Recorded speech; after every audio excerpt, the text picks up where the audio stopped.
Bienvenidos. Gases reales. El objetivo de la clase de hoy es entender mejor la relación entre la presión, temperatura y el volumen específico en los gases. Esto es importante no solamente como base para analizar sistemas que involucren gases, sino también para continuar la discusión del modelo del gas ideal. ¿Existe el modelo del gas ideal?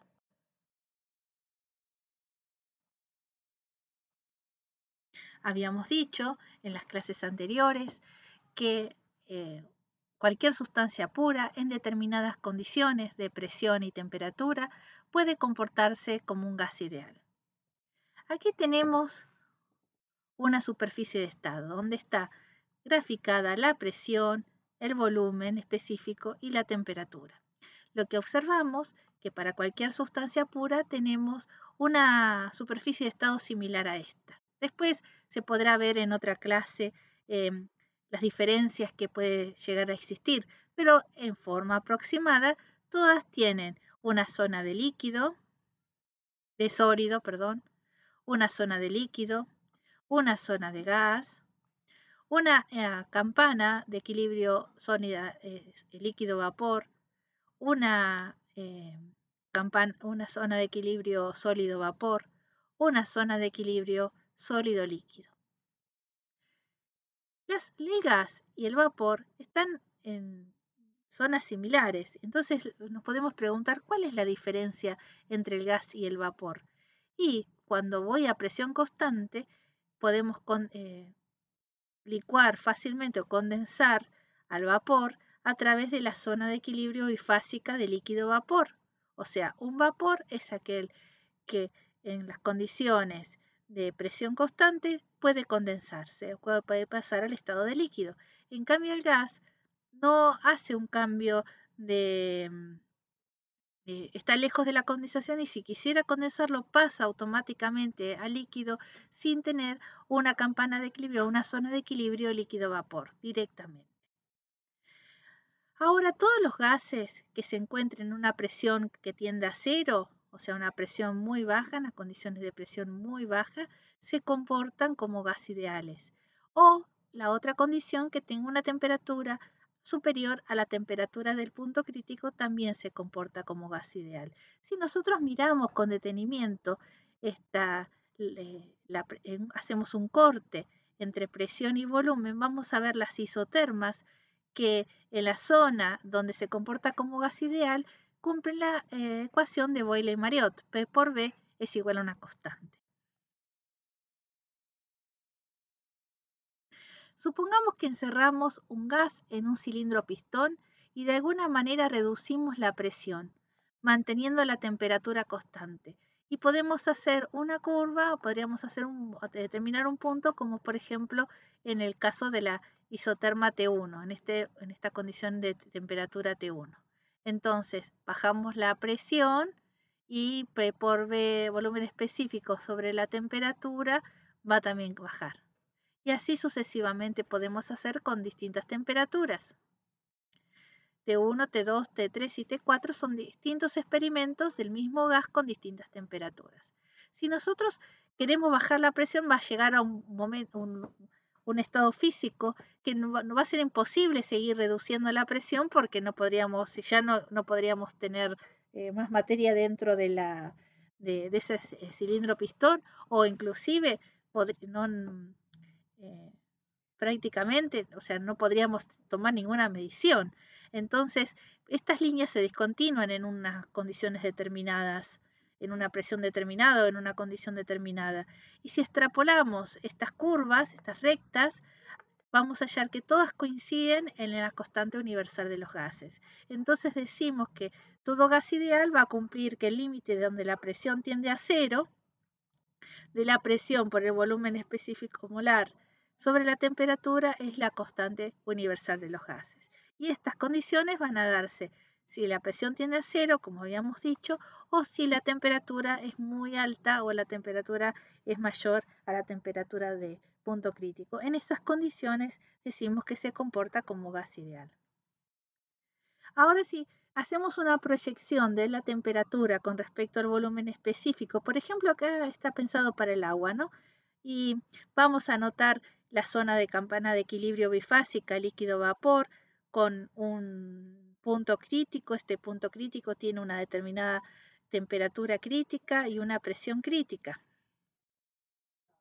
y por lo tanto también un volumen crítico.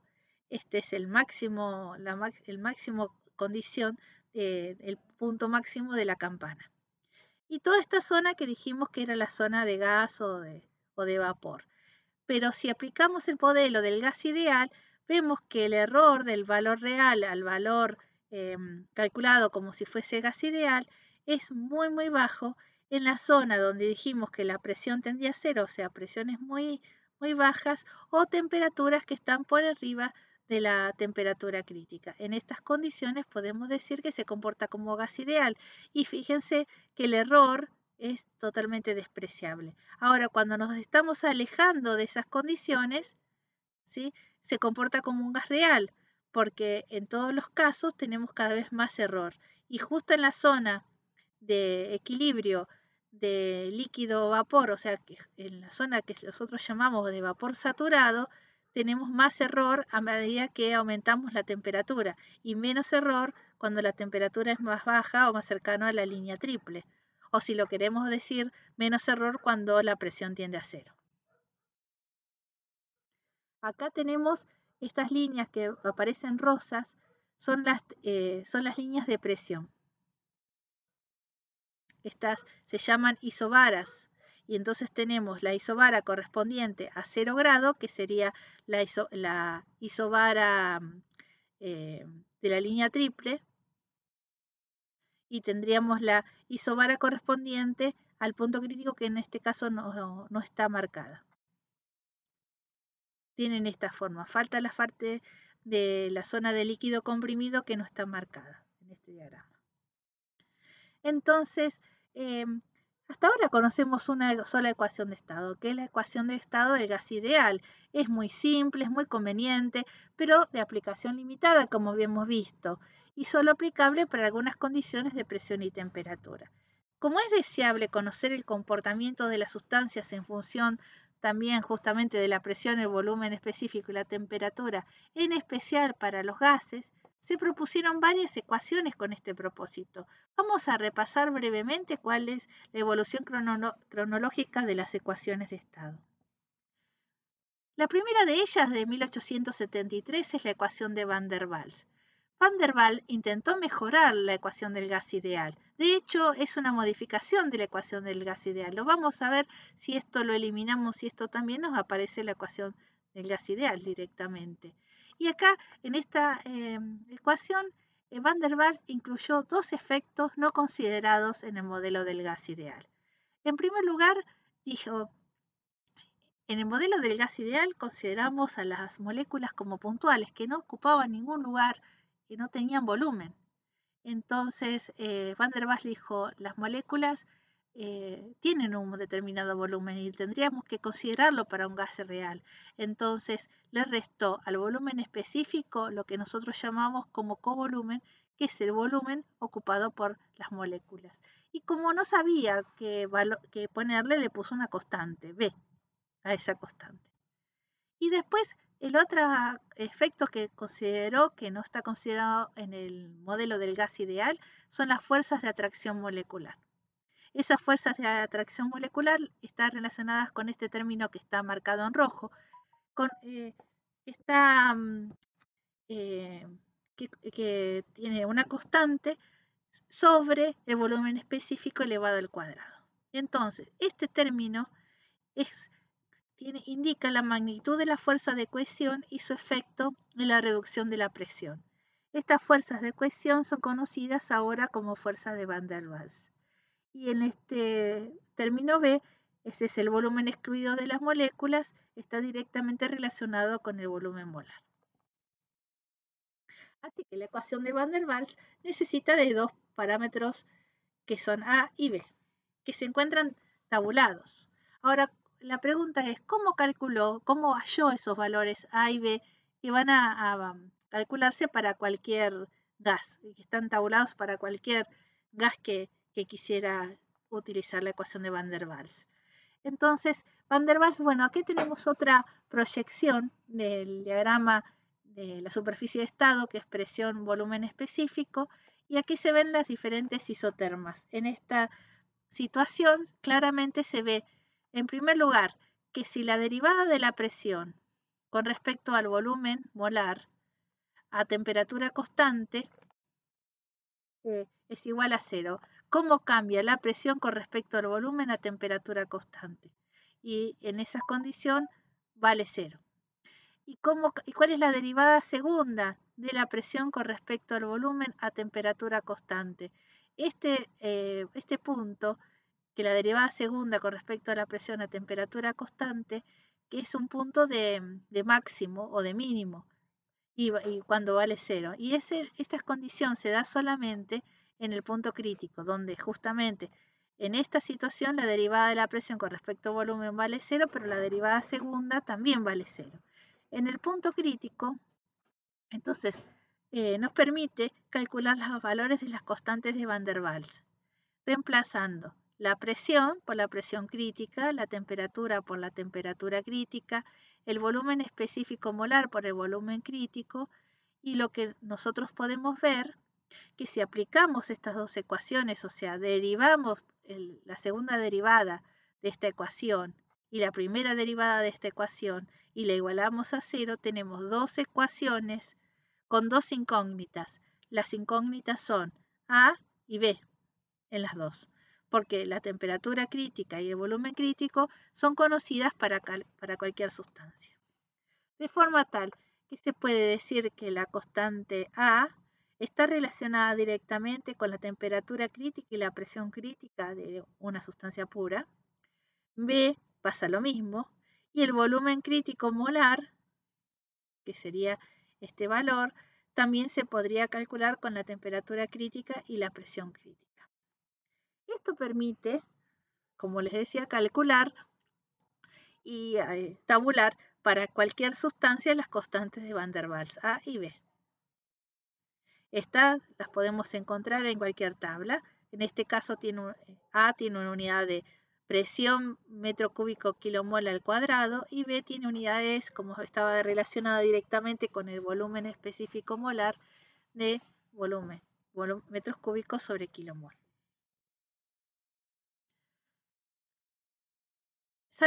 Habiendo calculado las constantes A y B de Van der Waals enunció el principio de los estados correspondientes de Van der Waals. Dice que todos los gases tienen el mismo comportamiento cuando se encuentran en los mismos estados correspondientes. ¿Y cuáles son los estados correspondientes de Van der Waals? Si dividimos a la presión sobre la presión crítica, hallamos la presión reducida. Si dividimos la temperatura sobre la temperatura crítica, hallamos la temperatura reducida. Si dividimos el volumen sobre el volumen crítico, hallamos el volumen reducido. Van der Waals enunció que dos gases que se encuentren con la misma presión reducida y la misma temperatura reducida tendrían que tener el mismo volumen reducido. Lo que pasó es que cuando quiso hacer la prueba, los gases tenían la misma presión reducida, la misma temperatura reducida, pero nunca tenían el mismo volumen reducido. No se cumplía esta ley. Él esperaba que se cumpliera y hacer una ecuación que sirviera para todos los gases y en forma sencilla, pero no llegaba nunca a cumplirse la tercera de las condiciones. Y esto sucedía porque la ecuación de Van der Waals era inválida, porque los valores de A y B, que se asumen como constantes, varían con la temperatura. Y además la ecuación no es lo suficientemente exacta en la región crítica. Fíjense cómo es la isoterma crítica, que es muy distinta a la isoterma crítica real, que esta tiene un punto de inflexión, otro punto de inflexión. Y por lo tanto no cumple con las ecuaciones de estado que uno que se estaba esperando. Sin embargo, este avance, que ya casi van 200 años, por mucho tiempo, aproximadamente 100 años, siguió siendo la ecuación fundamental para poder calcular las propiedades de un gas real. Hasta que llegaron otros autores, como esta ecuación de Beatty Bridgman, de Benedict Webb-Rubin, de Relling-Noe, la ecuación del virial ya en 1964. Son todas ecuaciones empíricas que también tienen como finalidad precisar las propiedades de los gases reales utilizando también parámetros empíricos o constantes que se calculan a partir de otros constantes, mucho más complejas. En esta, por ejemplo, la de Benedict Webb-Rubin, que es mucho más compleja. La de Relling-Noe es bastante más sencilla, donde aparecen constantes A y B, que no son exactamente las mismas constantes A y B de Van der Waals, sino son otras, y también están tabuladas. La ecuación del virial es mucho más sencilla todavía, pero aparecen nuevas constantes, de forma tal de acertar con los valores reales de las propiedades de los gases reales. Sin embargo, los errores siempre están, a pesar de que la ecuación podría ser más actual o utilizar más variables y más constantes para evitar los errores. Aquí vemos, por ejemplo, en esta zona, cómo el error de la ecuación de Benedict Webb-Rubin puede llegar al 0,2% y la de Van der Waals del 5%. Y en otras ecuaciones podría tener errores del 1,2%. Las ecuaciones más actuales y la de Van der Waals del 11%. Y estos errores son inadmisibles en la actualidad. Otro de los intentos por hallar las propiedades de los gases reales, que es de 1946, es trabajar con el factor de compresibilidad. El factor de compresibilidad fue uno de los hallazgos más importantes que hubo en los últimos años, debido a Gougen-Zhou, que Gougen-Zhou pensó en Van der Waals con su ley de los estados correspondientes, que decía que dos sustancias se encontraban a la misma presión reducida y a la misma temperatura reducida, que tenían el mismo volumen reducido. Él pensó que en realidad no coincidían los volúmenes, tenía que pensar un nuevo parámetro para realizar la igualdad, y ese parámetro lo llamó volumen pseudo reducido. El volumen pseudo reducido no es otra cosa que el volumen dividido el volumen calculado con las propiedades críticas, que en realidad no es el volumen crítico, sino que lo llama pseudo crítico, falso volumen crítico. Entonces, de esta forma, sencillamente con un factor Z, que es presión por volumen sobre RT, que es la ecuación de los gases ideales, corregida con este valor Z, en forma muy sencilla, permite calcular o ver la discrepancia que hay entre un gas real y un gas ideal. Si Z vale 1, es el comportamiento de ese gas en esas condiciones de presión y temperatura es ideal. Si vale distinto de 1, no es un gas real. Fíjense que podríamos dividir la presión, pasarla por aquí abajo, y entonces podríamos decir que el volumen sobre el volumen del gas ideal en realidad es Z. Por eso se llama factor de compresibilidad, porque lo que mide es cuándo más compresible, cuánto cambia el volumen con respecto al volumen del gas ideal, y esa división, esa relación es Z. Factor de compresibilidad viene desde ahí. Cuán más compresible es un gas cuando se comporta como real.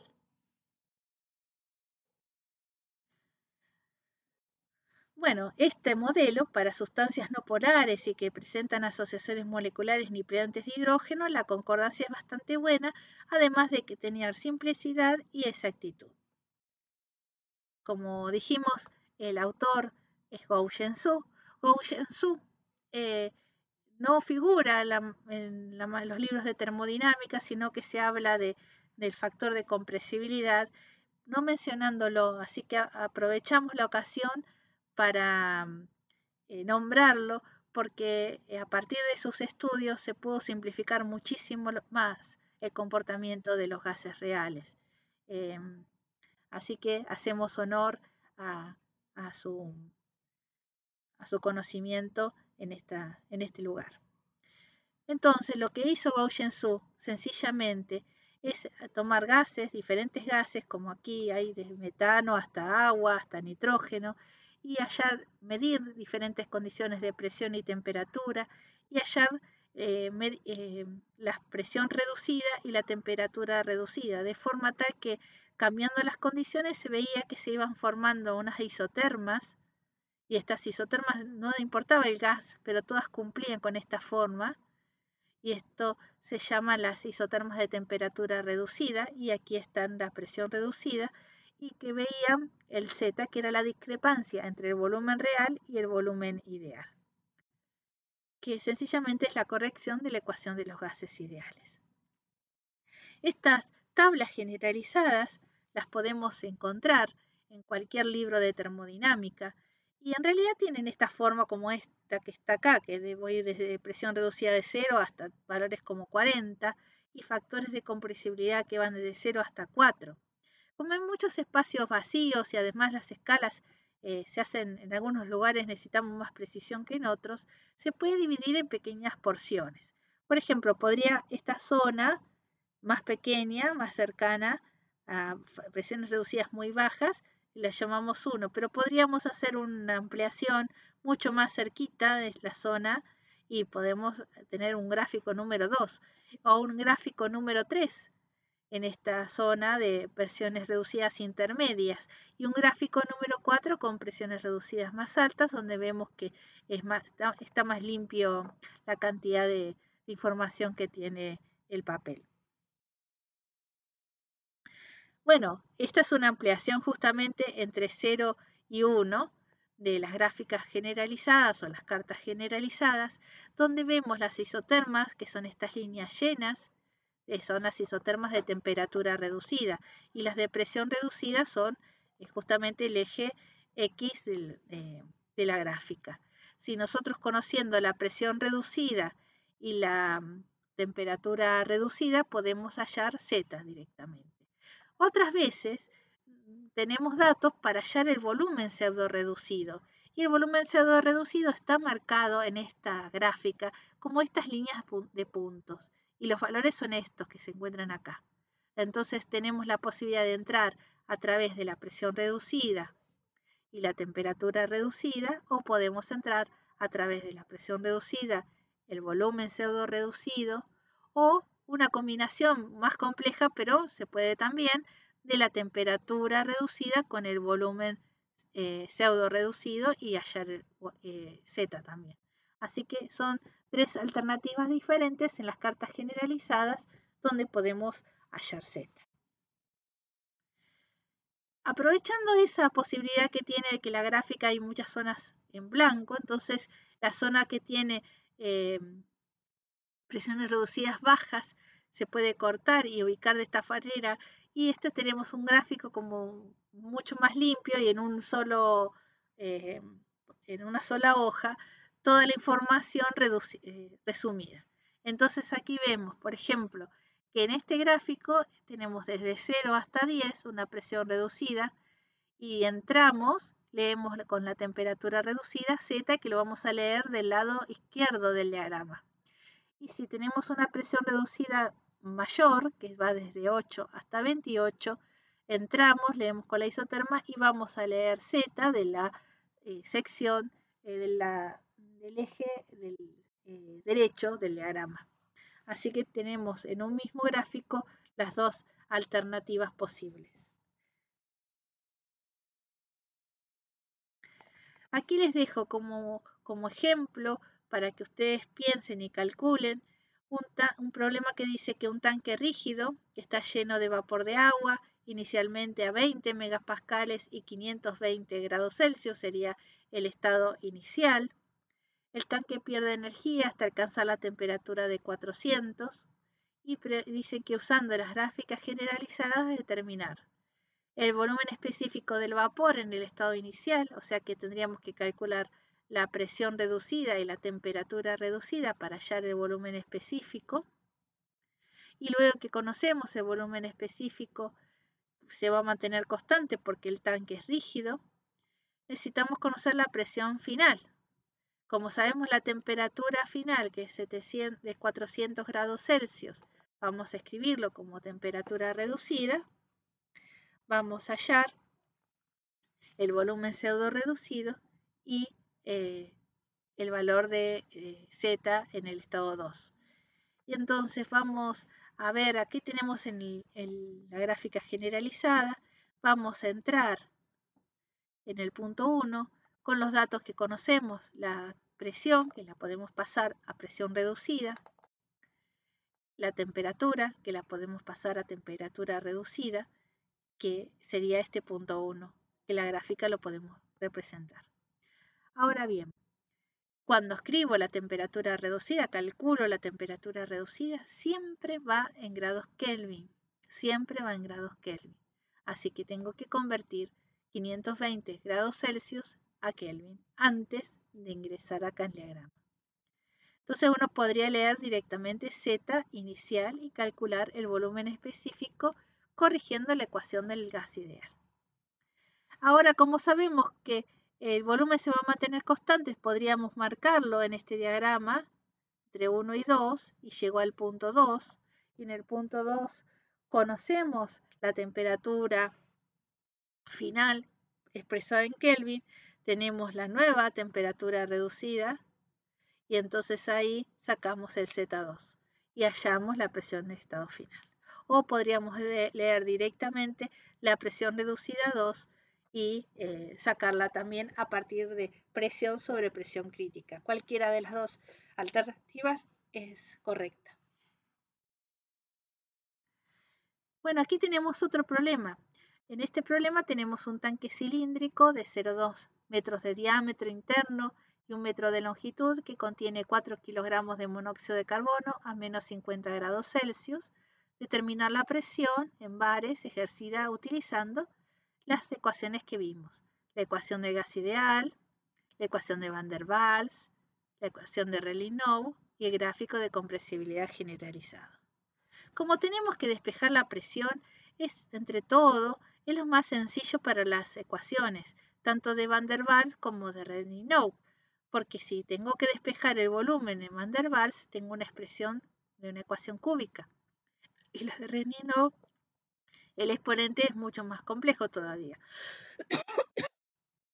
Así que las constantes están dadas en el problema, pero podríamos también buscar las constantes en tablas, así que no hay inconvenientes en eso. Si lo hacemos como gas ideal, nos da que la presión es de 84 bares, pero si utilizamos las ecuaciones de Van der Waals y Rayleigh-Now, la presión es mucho más baja.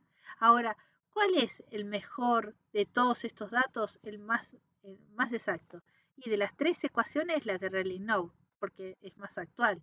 Ahora, si queremos tener un valor más aproximado al valor real, tendríamos que ir al gráfico de compresibilidad generalizada. Entonces, nosotros sabemos que para entrar en estas gráficas necesitamos presión reducida, temperatura reducida y si no tenemos ninguna de las dos, el volumen pseudo reducido. Y en este caso tenemos la temperatura, que es menos 50, por supuesto lo voy a tener que pasar a absoluta. No conocemos la presión, pero conocemos el volumen molar. Entonces necesitamos calcular el volumen pseudo crítico, que era se calculaba a partir de las condiciones críticas que se hallaban en tabla. RT crítica sobre P crítica. Luego que tenía el volumen pseudo crítico, lo dividía y obtenía el volumen pseudo reducido. Después, una vez que veía esto, tengo que ver dónde se van a cruzar las líneas de temperatura reducida con las de volumen pseudo reducido. Por ejemplo, en este caso, sabiendo que el volumen era este, el volumen pseudo crítico es 0,32, entonces voy a buscar ese valor, que eran siempre las líneas puntuales, el volumen reducido es 0,7, voy a encontrar las líneas puntuales de puntos, que es 0,7 de volumen reducido. Y temperatura de reducida de temperatura sobre temperatura crítica de 1,7 es esta isoterma que está pintada con rojo. Por lo tanto, el punto de cruce me permite medir Z, que en este caso da 0,9. Y si reemplazamos aquí por la presión de gas ideal, Z0,9 por la presión de gas ideal, tenemos una presión de 75,9. O sea, que no coincide con ninguna de las otras ecuaciones, pero es realmente el valor más exacto. ¿Qué pasa cuando tengo una mezcla de gases? Porque habíamos visto con gas, un gas que era una sustancia pura, pero ahora tengo un gas con otro gas y que los mezclo en un recipiente y está mezclado, entonces, ¿cómo entra en una gráfica generalizada? Y resolver este problema fue fácil según la regla de Kay. Ahora yo, como tengo una mezcla de gases, lo que va a pasar es que vamos a necesitar la fracción molar de cada uno de los gases, o sea, el número de moles de un gas dividido el número de moles totales. Luego, calculo una temperatura crítica de la mezcla. Esta temperatura crítica se va a sacar como un promedio ponderado, es decir, la sumatoria de la fracción molar por la temperatura crítica de cada componente.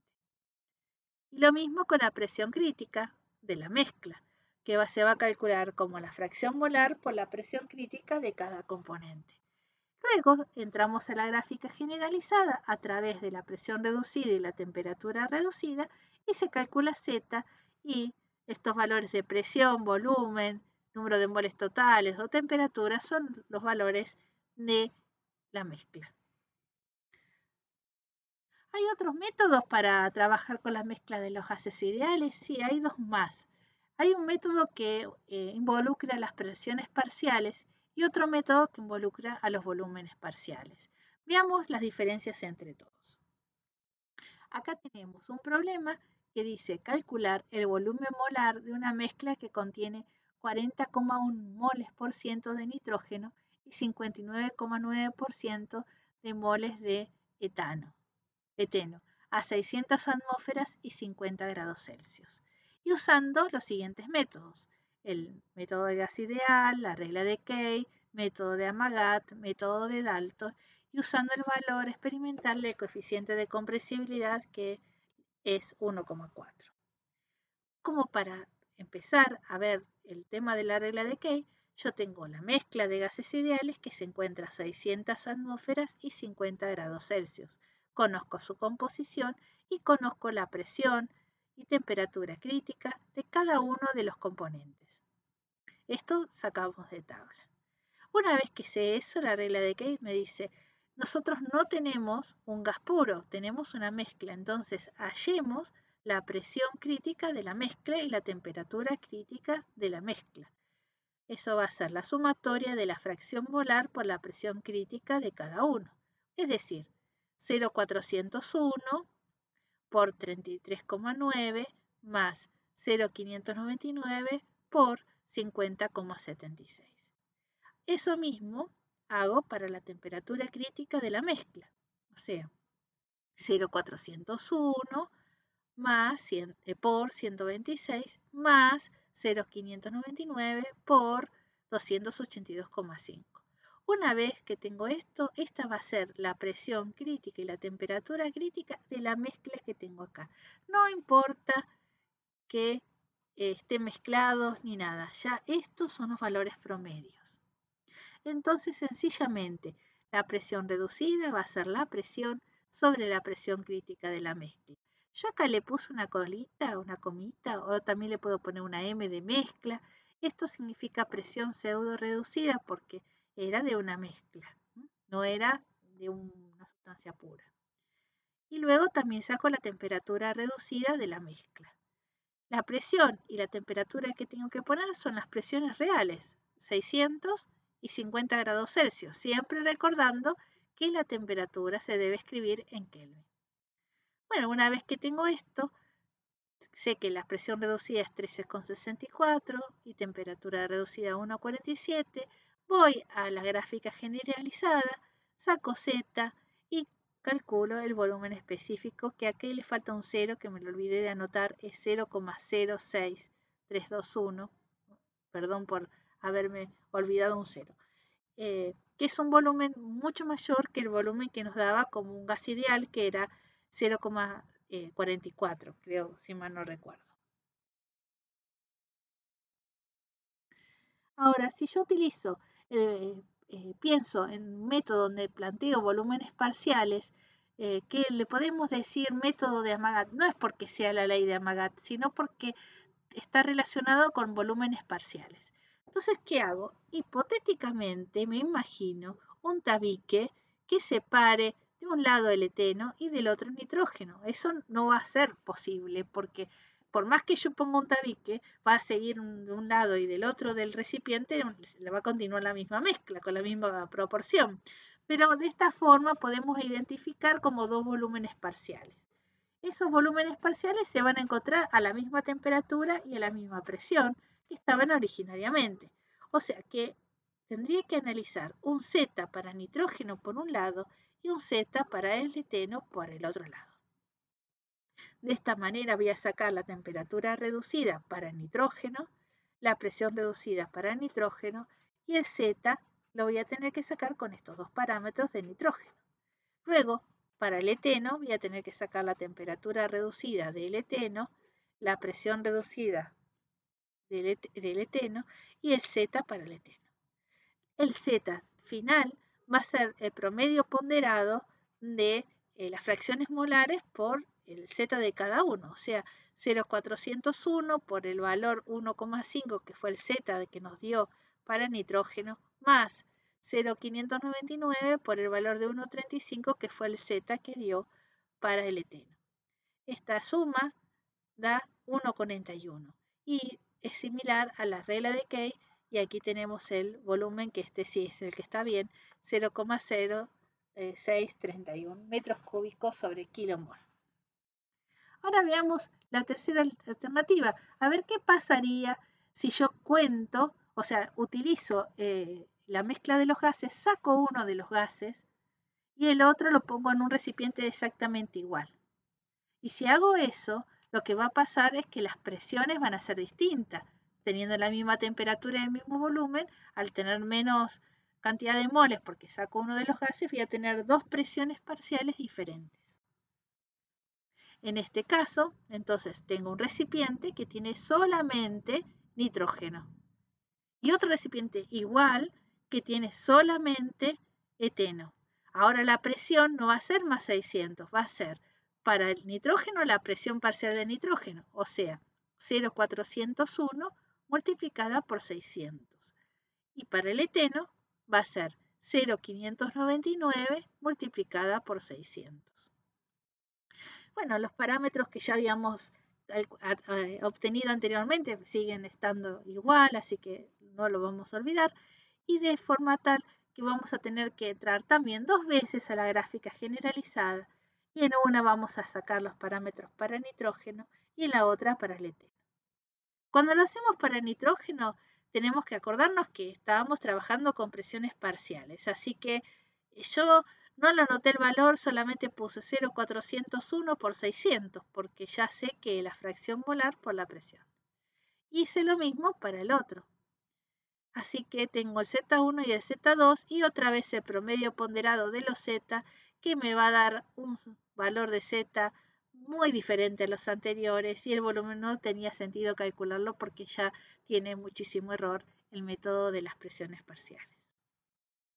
Así que, ¿qué aprendimos de todo esto? Además de entrar muchas veces en la gráfica generalizada y poder entrar tanto como volumen reducidos, como temperaturas reducidas o como presiones reducidas y poder combinar todo esto, es que todo esto nos sirvió para entender que primero reforzar el concepto de volumen parcial, reforzar el concepto de presión parcial, ver que el modelo del gas ideal no nos sirve para todos los gases reales, ver cómo fue cambiando el modelo del gas real con el transcurso de la historia, con las diferentes ecuaciones, y que Gauss-Jensu hizo un sistema práctico rápido para poder calcular sin tener que utilizar tantas variables y tantos parámetros y tantos cálculos, sino que simplificó muchísimo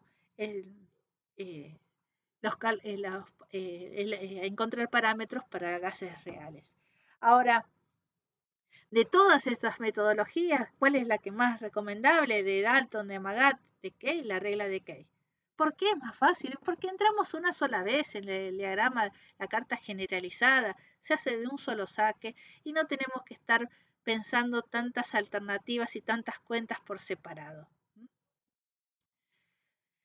Aquí en este gráfico muestro el caso de recién, que era el caso de que habíamos aplicado el método de Dalton, porque se veía el gráfico como rápidamente uno podía hallar para cada uno de los gases, aplicando el método de Dalton, los 2Z, y se ve todo en un solo gráfico. La ventaja de este gráfico, al no tener el volumen reducido, es que tiene las líneas más limpias, pero la desventaja es que hay zonas que no tenemos mucha información, como por ejemplo esta.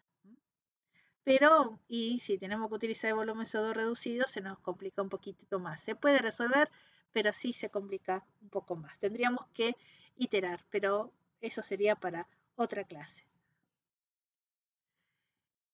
Nosotros vamos a utilizar muchísimo el aire, como lo vamos a trabajar como sustancia pura, pero ustedes me pueden decir, el aire de ninguna manera es una sustancia pura. Y tienen razón, porque el aire está compuesto por numerosos gases, como nitrógeno, oxígeno, argón, neón, helio, criptón, dióxido de carbono, agua. Ahora bien, todos esos gases juntos se le podía dar un tratamiento como vimos de mezcla, como vimos recién, aplicando la regla de Kay, por ejemplo. Yo la de Dalton no la aplicaría porque ya vimos que nos conduce a un error. Aplicamos la regla de Kay y podemos hallar una presión crítica del aire, una temperatura crítica del aire. Entonces, si podemos hallar estos valores críticos, podremos entrar a la gráfica generalizada, igual que hicimos con los otros gases, y hallar Z de la misma manera que lo hicimos para los gases que eran puros. Y por lo tanto también podemos sacar un peso molecular para el aire, que va a ser la fracción ponderada de los pesos moleculares de cada componente. Y el peso molecular del aire aproximadamente lo vamos a considerar 29 gramos por mol o 29 kilogramos por kilomol.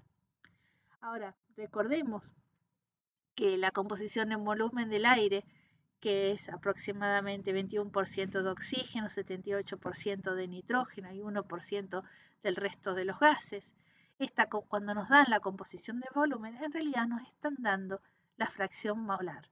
Sería lindo que ustedes vean, escribiendo sencillamente la ecuación del gas ideal para uno de los componentes y dividiéndola por la ecuación de los gases ideales para la mezcla, cómo pueden deducir fácilmente que la fracción en volumen es nada más y nada menos que la fracción molar. Bueno, muchas gracias por haber escuchado y si alguna vez estaban pensando que nunca lo iban a usar, todas estas derivadas tienen mucha aplicación en termodinámica.